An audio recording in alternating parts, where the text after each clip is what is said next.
নমস্কার। Swami Vivekananda scholarship apply করার সময় ইডিস্ট্রিক্ট পোর্টালের যে ভিডিও ইনকাম সার্টিফিকেট পাওয়া যায় সেটা দেব, নাকি মডেল প্রোফার্মা যেটা ওয়েবসাইটে পাওয়া যাচ্ছে স্বামী বিবেকানন্দ স্কলারশিপের সেটা আপলোড করব, এই নিয়ে কিন্তু আপনাদের মনে অনেক দ্বিধাদ্বন্দ্ব, অনেক কিন্তু কমেন্ট আসছে। তাই আমি ভাবলাম এই ভিডিওটা অবশ্যই করা দরকার। স্ক্রিনের দুদিকে দুটো ইনকাম সার্টিফিকেটের প্রোফার্মা দেখতে পাচ্ছেন। বাদিকে যেটি আছে সেটা হলো ইডিস্ট্রিক্ট পোর্টাল থেকে আবেদন করা ভিডিওর ইনকাম সার্টিফিকেট, আর ডান দিকে যেটি আছে সেটা ব্ল্যাঙ্ক সার্টিফিকেট, কিন্তু ওটা হাতে ফিল আপ করতে হয়। দুটোর মধ্যে বাহ্যিক পার্থক্য কি, একটা হলো ডিজিটালাইজ আর একটা হলো হাতে ফিল আপ করা। এছাড়া এই দুটোর মধ্যে কোনো পার্থক্য নেই। আর একটা যে মেন পার্থক্য উঠে আসছে আর কি, যেটা নিয়ে আপনারা সব থেকে সমস্যার সম্মুখীন হচ্ছেন, আগে ই ডিস্ট্রিক্ট পোর্টাল থেকে যে ইনকাম সার্টিফিকেট ইস্যু করা হতো সেখানে কিন্তু অ্যানুয়াল ইনকাম এই কথাটা লেখা থাকতো, আর এখন ই ডিস্ট্রিক্ট পোর্টালে যে সার্টিফিকেট দেওয়া হচ্ছে সেটা কিন্তু মান্থলি ইনকাম এই হিসাবে দেওয়া হচ্ছে। আর বিবেকানন্দ স্কলারশিপের ক্ষেত্রে আপনার বাৎসরিক ইনকাম বা অ্যানুয়াল ইনকামটাই পুট করতে হচ্ছে। এবার বিবেকানন্দ স্কলারশিপের ফর্মে মান্থলি ইনকাম ফিল করার জায়গা নেই। এবার আপনি যদি ডিস্ট্রিক্ট পোর্টালের মান্থলি ইনকামটাকে 12 দিয়ে গুণ করে নেন তাহলেই তো সমস্যার সমাধান হয়ে যাচ্ছে। এবার প্রশ্ন হচ্ছে এই জিনিসটা অ্যাকচুয়ালি গ্রাহ্য হবে কিনা। তো সেই জন্য স্বামী বিবেকানন্দ স্কলারশিপের যে অফিসিয়াল ফোন নাম্বার আছে, একদম নিচের দিকে ওয়েবসাইটে দেখতে পাবেন, এই নাম্বারে আমি একবার ফোন করি।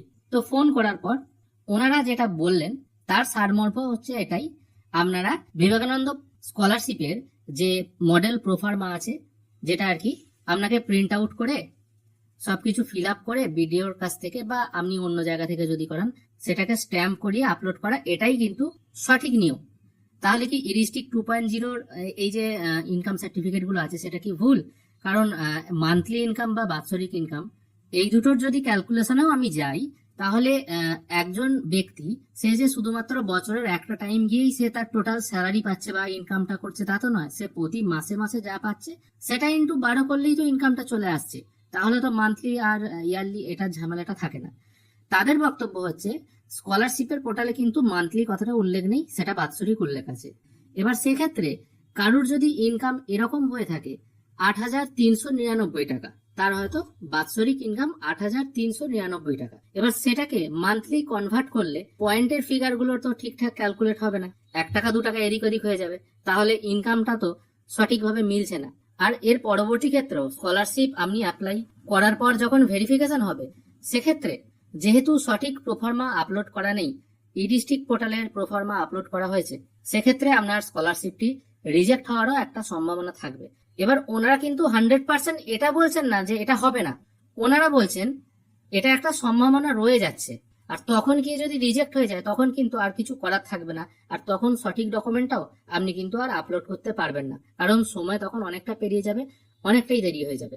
তাই সব থেকে ভালো হয় অনলাইনের ঝামেলায় না গিয়ে সোজাসুজি আপনারা মডেল প্রোফার্মা বের করুন, তারপর সেটিকে ফিল আপ করে আপলোড করুন। এটাই কিন্তু বেস্ট উপায় স্কলারশিপ 100% 110% পাওয়ার জন্য।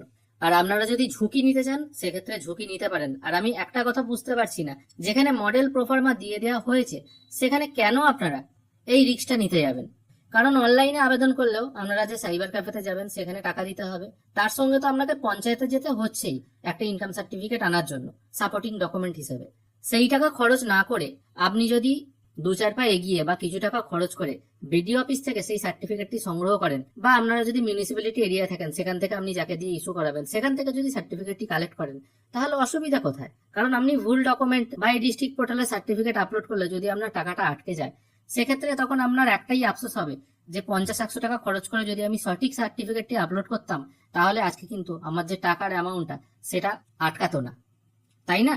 তাই অবশ্যই যে মডেল প্রোফার্মা আছে সেটাই আপলোড করুন। অনেকে হয়তো বলতে পারেন আমি গত বছর ই ডিস্ট্রিক্ট 2.0 মান্থলি সার্টিফিকেট আপলোড করেছিলাম, টাকাও পেয়েছি, কিন্তু এবারে সেটা নাও হতে পারে। হচ্ছে এরকম, আপনি আগের বছর পেয়েছেন, এবছর করলেও পাবেন, কি দরকার রিস্ক নিয়ে তো দরকার নেই। ফট করে টাকা আটকে গেলে তখন আপনারই নিজেরই আফসোস হবে।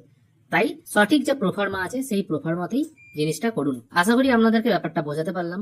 আশা করি আজকের ভিডিওটি আপনাদের ভালো লেগেছে। যদি ভালো লেগে থাকে অবশ্যই একটি লাইক করবেন। ভিডিও দেখার জন্য অসংখ্য ধন্যবাদ। ভালো থাকবেন।